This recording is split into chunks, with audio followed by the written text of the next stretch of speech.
Matamlay na nagbukas ang kalakalan sa Philippine Stock Exchange sa pagsisimula ng taon. Pero nakabawi naman ito nung nagsara kaninang hapon.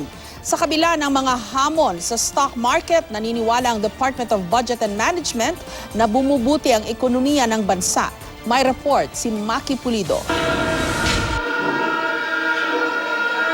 Sa ringing of bell, nagbukas ang kalakalan sa Philippine Stock Exchange para sa taong 2017. Kasabay nito ang mga pampaingay mula sa mga tambol at turotot para makaakit daw ng swerte.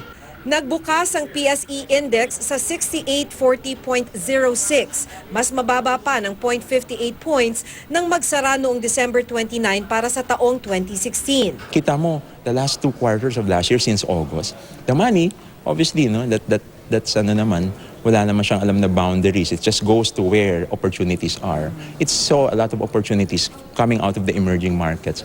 Paliwanag ng isang eksperto mula sa Asian Institute of Management, hindi porket bumaba ang PSE Index ng mga kumpanyang Pinoy ay lugi na ang mga ito. Sa mga stock market investors, kumpara sa investing sa Pilipinas at ang investing sa Amerika, mas malaki ngayon ang tubo doon sa American stock market.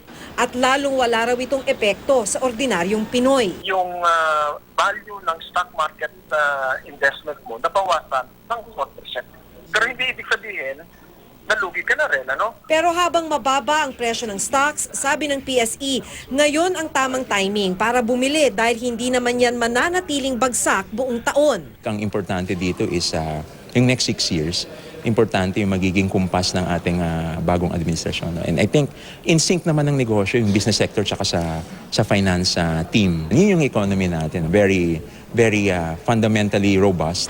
Nakikitang bumubuti ang ekonomiya ng Pilipinas. Sabi nga ni Budget Secretary Benjamin Diokno ay pwedeng maging fastest growing economy ang bansa sa rehiyon.